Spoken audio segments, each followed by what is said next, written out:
So one of the burning questions people are asking right now is the Judgement playable on controller? Allow an overwhelmingly average killer player to demonstrate.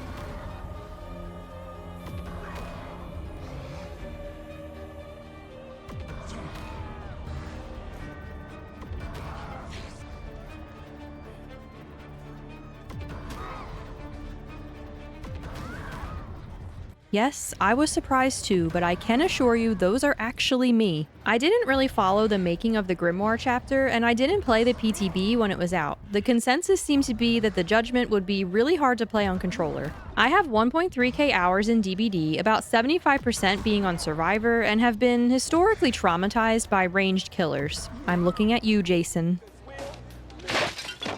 But I have recently been pushing myself out of my comfort zone to try different killers, so I knew I still wanted to give this killer a shot. To help overcome that killer anxiety barrier, I went into a custom bot lobby just to get a feel for the power and if there would be any hope for me, and I actually ended up getting some really sweet hits. But would that transfer to public matches? It turns out it would. I was able to keep pressure, get some nice hits, and even got my adept on the first try. So is the Judgement playable on controller? Absolutely. If I can do it, I think anyone can if you're willing to practice. It still might not be everyone's preference, and that's okay. Some people like playing Jason on controller. I personally would rather step on a Lego. So if you've been afraid to try this killer, I would highly encourage you to do so. And today I will share some things I picked up on so far that can maybe help ease the learning curve for you. We will be going over a brief overview of the Judgement and learning their power, strengths and weaknesses, and my favorite builds I have been running so far, including both perks and add-ons. So first things first, the Judgement has their own sensitivity settings in general under the beta tab. I put mine to 100%. You can play around with it, but I think a higher sensitivity is worth trying to get comfortable with to help you make quick movements.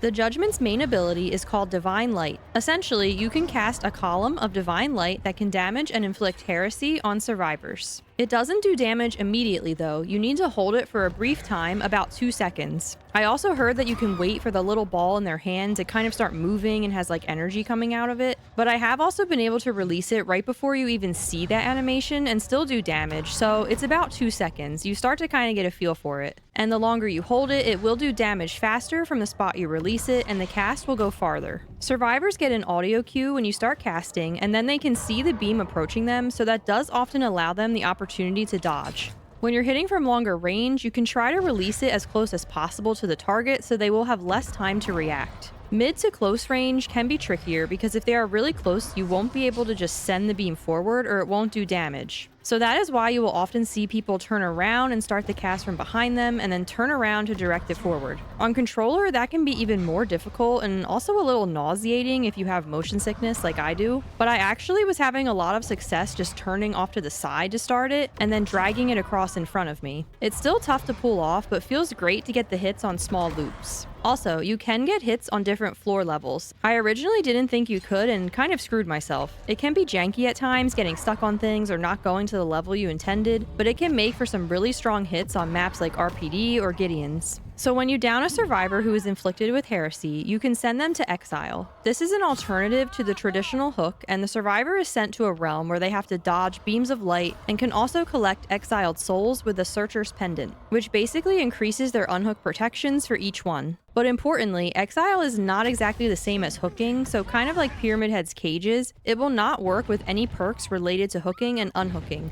After you send a survivor to exile, you enter Zealous mode for 60 seconds. During this mode, Divine Light is essentially stronger with more size and duration, less cooldown, and you can control it for half a second after casting. I actually need to start paying more attention to when I'm in this mode because I've honestly been forgetting that I have these buffs. So onto the areas I feel like the Judgement really excels. I would describe them as more of a macro killer, meaning they benefit more from slowing down the game with map and gen pressure rather than just directly focusing on chases. I have noticed that I'm drawn to killers like this. Like, I really enjoy playing Singularity and Plague. I think it adds unique elements to the gameplay outside of just find survivors, chase, and down. And these types of characters can be really strong for gen pressure because you can constantly send your beam out to gens across the map and either get hits if you're lucky or hopefully at least killer instinct if you hit close enough. So you are kicking them off frequently and getting a lot of information on where people are. And of course, one of the most notable strengths is how well their power pairs with aura reading. There are so many aura perks you can run, which I will talk more about in a bit, that are immensely helpful in getting hits in a range of scenarios to catch the survivors off guard. This is especially strong for long-range shots and sometimes mid-range as well, where you can primarily just shoot the beam straight. So these strengths, I would say, are across the board for controller and keyboard and mouse players. You aren't really going to be missing out on too much here by being on controller. Yes, aiming the straight beam can be harder, and if you want to make micro adjustments or try to predict your survivor's dodge, but I personally still found it way easier than traditional ranged killers like Huntress, Trickster, or Jason. The biggest difficulty the Judgement has is hitting their power in close range to survivors. Again, because of that delay, you can't just send it forward, so here you will need to be employing the technique of starting it off either behind you or off to the side and then quickly moving it to where you want to go.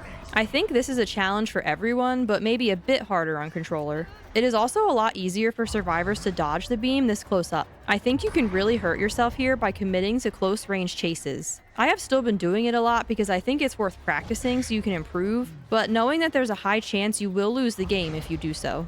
I have pretty much thrown some games committing to strong survivors so I can practice, but I think it's important to give yourself space to practice for a bit, but then do leave the chase and start applying pressure to other gens and going for longer range snipes. I think balancing both here is the key to actually winning. Another weakness can be their mobility. It's not as big of a weakness as your plain old M1 killers, because obviously you can be sniping across the entire map, which isn't super common. However, stronger survivors will dodge those beams a lot. You might end up knowing what gen they're on, but still have to go all the way over there to pressure it. I had one match where I had really good early game pressure, but once the survivors got more used to my tricks, it was impossible to snipe them from afar, and then I was struggling a lot at close range too, so I still ended up losing. So onto our last but very important section, builds. It's no secret that aura reading perks are absolutely OP on this killer. There are so many of them that you can't really go wrong with, but again, just be careful of any that have hooking conditions. My favorite full aura build right now is Lethal Pursuer, Nowhere to Hide, Nurse's Calling, and Hex Face the Darkness. A lot of people are running lethal, which is no surprise. You can instantly know where everyone is and can immediately go for long-range shots and sometimes hit multiple survivors. Nowhere to Hide might be underrated, and it's probably my favorite, honestly. When survivors don't know you have it, you can really catch them off guard. Even once they do figure it out, it can still be incredibly helpful. Nurse's Calling is, dare I say, a little broken on this killer. Within a certain range, you can see anyone who is healing. You can then try to snipe them and potentially get multiple injuries or downs. Being on the receiving side of this is quite painful. I actually came up with a survivor build specifically to counter this, so if you have any interest in that, keep an eye out soon on my channel. And then Face the Darkness just gives additional aura read periodically on all survivors, which is great. Another popular combo is the new perk Celestial Witness paired with Nemesis. Celestial Witness allows you to see the obsession's aura every 30 seconds as long as they are a certain distance from you. Otherwise, it will change the obsession to the farthest person. Then with Nemesis, every time the obsession changes, you see them for 4 seconds and they are oblivious for 60 seconds. This is a cool little combo that gives you frequent aura reading on different survivors. Oblivious isn't that amazing on this killer, but you certainly can catch them off guard at times. I also tried out some more niche aura perks like Human Greed, which allows you to see survivors near chests, and Wandering Eye, which allows you to see injured survivors nearby someone you are chasing.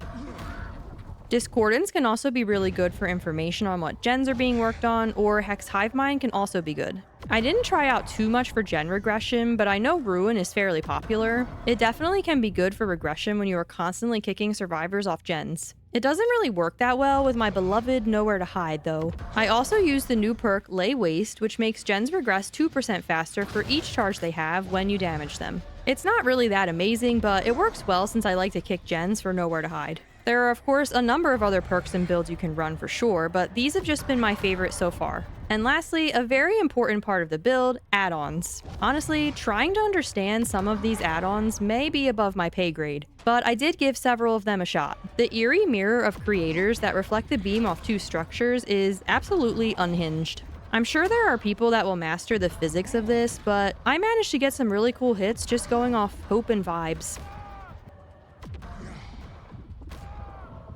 I quite frankly do not understand the purpose of the other Eerie add-on. It just made everything 10 times harder in my opinion. You're basically forced to hold the power for its max length every time, which is quite cumbersome. I did try Chains of the Heretic a little bit. I think this could be worth toying with a bit more. I kind of missed the part where its effects were only in Zealous, so I would need to pay attention to that a little more. And then there were 3 add-ons that I enjoyed the most. Number 1, which I think is pretty widely agreed upon, is Prayer Kneeler.